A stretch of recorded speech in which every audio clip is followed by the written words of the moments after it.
Holy mackerel! I just watched a 15-second video of a guy swinging at 3 softball pitches. He's out practicing. He's on a football field.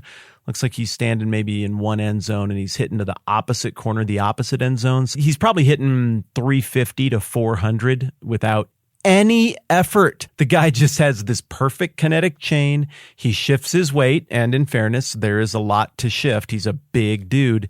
But these balls are exploding off the bat in a way that defies physics. It sounds like a cannon is being fired at this football field. And then the ball goes up and sustains altitude in a way that should not be possible. It's mesmerizing, and I'm going to link to it, or have Jeff link to it in the description. You can go see it for yourself. But the craziest thing about it is it doesn't look like he's doing anything. It's so casual and so chill, but you know that guy didn't pick up a bat 5 seconds before he started swinging. There's a whole story behind that. There's a whole lifetime of playing sports and becoming coordinated and big and strong and all of that. And that's, when you actually see it in action, you see the amazing thing occur. That's why it looks so casual, because at that point, it's a lot easier because of everything that's happened before. Likewise, Nehemiah chapter 9. If you're just cruising through the Bible and you've already made it through Leviticus and some of the other hard parts, and then you get to the end of the narrative section of the Old Testament, you get to Nehemiah, you're going to be really tempted to look at this and be like, Nehemiah 9. Well, yeah, all the people just got together and said the story that I just got done reading over the previous 700-ish pages. It's so casual. It's so effortless. They just stood up together and were like, here's exactly what happened. And they casually and effortlessly acknowledged their own shortcomings, because how could you not? And they casually and effortlessly acknowledged and assented to God's version, or another way to put it, the true version in the narrative of these previous 700 pages. So casual. And it looks so casual and easy and effortless that you might just kind of thumb through it pretty quick as you're reading it and be like, oh, I already read all of this. I know it. It's just a repetition, a really short repetition of everything I just did. Cool. Okay, well, I guess they saw it too. But the reason it looks so casual and easy and effortless is because of the huge process that has gone on to get this generation of people who's on screen right here to finally, for one little moment in all of the grand history of the Bible, to see it, to get it for one instant, and to admit what is reality. How did they get there? Tons of failure, tons of trying things their own way and having it end catastrophically, and now tons of gratitude for getting something back that they didn't deserve to get back. By all rights of the agreement they made with God, they weren't entitled to any of the blessings they now enjoy, and yet here they are. And so because of the huge 99% of the iceberg that's below the surface, the little tip of the iceberg that we get here in Nehemiah chapter 9 looks so very, very easy. All the people are gathered together. The week before in Nehemiah 8, they all put on party clothes and made party booths and made party beverages and party food and invited their neighbors to come over, and they shared, and it was fun. And if anybody started crying, Ezra and Nehemiah and the Levites, they help out with temple stuff, they would come around and be like, knock it off. It's the time for bawling, complaining, being sad and regretful about things. But this is party week, so be happier. And the people were like, okay, well, you don't have to ask us 5 times. We'll be happy. But turn the page to chapter 9, and now they've got their sad outfits on. They got dirt rubbed on them, and they're all gathered together in a totally different mood. And they have this prayer that maybe they're repeating back to Ezra and his helpers, the Levites, or I don't know, maybe they got something in front of them that they can read it on, or maybe they memorized it. I think it's more likely they were just repeating. I think that's how culture worked at this point.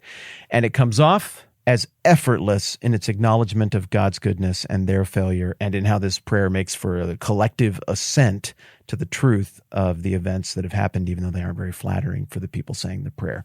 Nehemiah 9:5. Blessed be your glorious name, and may it be exalted above all blessing and all praise. Picture a huge crowd of men, women, and children saying this loudly together in unison. Picture this echoing off the freshly stacked and mortared walls that now protect them. Picture this bouncing back to them off of the walls of the temple that was dedicated a couple of generations earlier.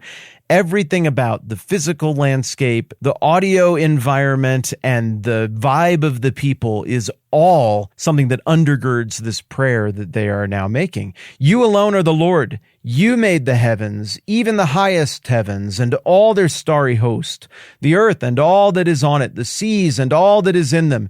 You give life to everything, and the multitudes of heaven worship you. Now, you might think, okay, well, that's just a preamble. We talked about it a few days ago. This is them saying, you're God, we're not. Yeah, it is that.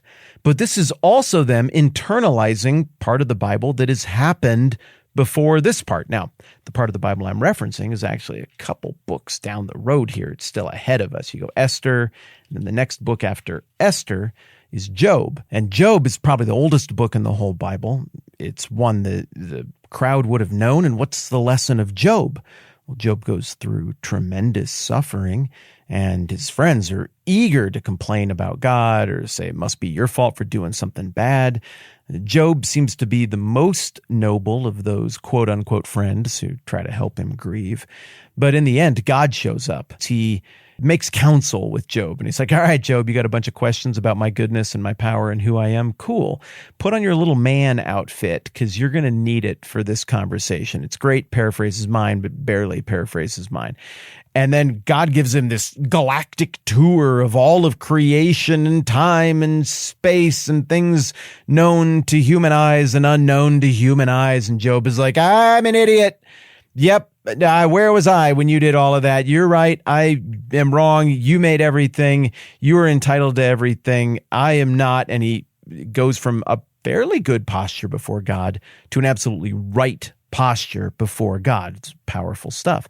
The people in Nehemiah knew that story because even though Job comes after Nehemiah chronologically, as does Esther, both of those books are set in an earlier time from Nehemiah. What we're looking at here is the very end of the narrative part of the Old Testament.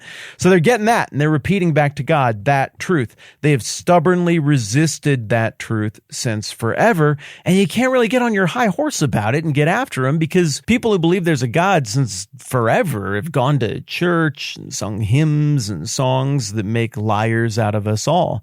They have words just like this. Oh, blessed God, you're above everything, you're great. But our actions betray that we only sometimes think that. And so here they're trying to bend the knee and say collectively, we actually think this. We have learned the lesson of Job. Verse 7, you are the Lord God who chose Abram and brought him out of Ur of the Chaldeans and named him Abraham. You found his heart faithful to you, and you made a covenant with him to give to his descendants the land of the Canaanites, Hittites, Amorites, Perizzites, Jebusites, and Girgashites. I like that one. You have kept your promise because you are righteous. This is a huge statement of assent. It's just a few sentences. It looks so casual. It looks so easy, so effortless. Sounds so Bible-y, but it was so hard for them to get to a place where they could say that so effortlessly. This whole narrative about God choosing Abraham and guiding him to where his descendants would take up residence, a land promised to them, it is spelled out in the text, but along the way, every generation is resistant to this. Every generation is worried about their own stuff more than the stuff of God. And many generations, or very, very often, we get a sense of entitlement. We have this because we did this. We have this land, we have this kingdom because we made certain decisions and we did things.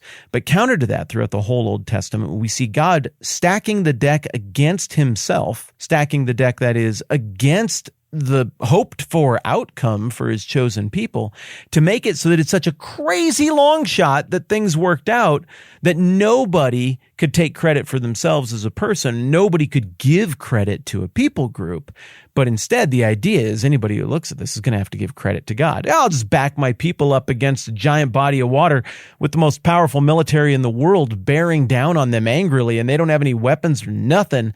And how are you going to solve that one? Well, so that no person could get credit, we've made a very difficult situation here, and we're going to solve it by parting the sea. Well, that's pretty good. well, we got to defeat these invaders. They're going to kill all of us. We could get a great big army, or we could go through a series of tests about how dudes drink when they're thirsty by the water's edge to reduce the number of soldiers that we're going to win with down to nothing. We're going to go and attack the biggest fortified, most heavily fortified city maybe in the world at this point in history that we have to conquer if we're going to ever be able to get our own land, because it's a control base.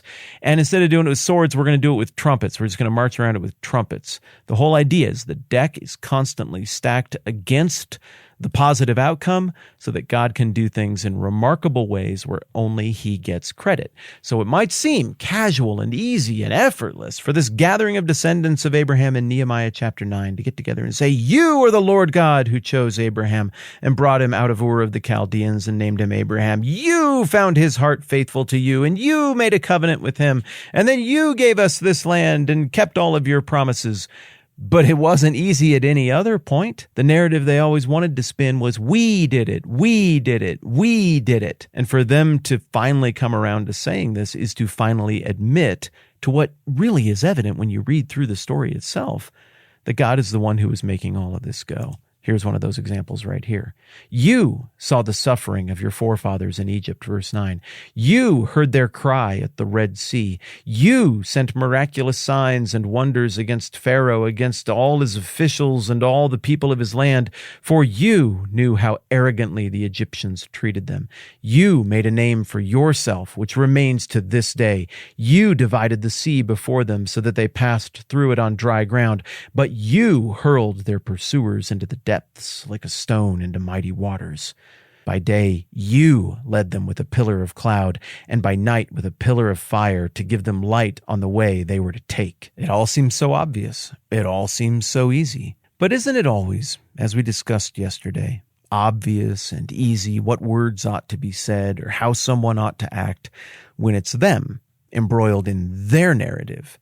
But it's real hard to do it for ourselves, to bring ourselves to the place where we can say and mean the true thing, the real narrative, when it's us brining in our own story with all of its dishonesty and all of the little lies that we have told to make ourselves feel better about ourselves, to make it so that we can sleep at night.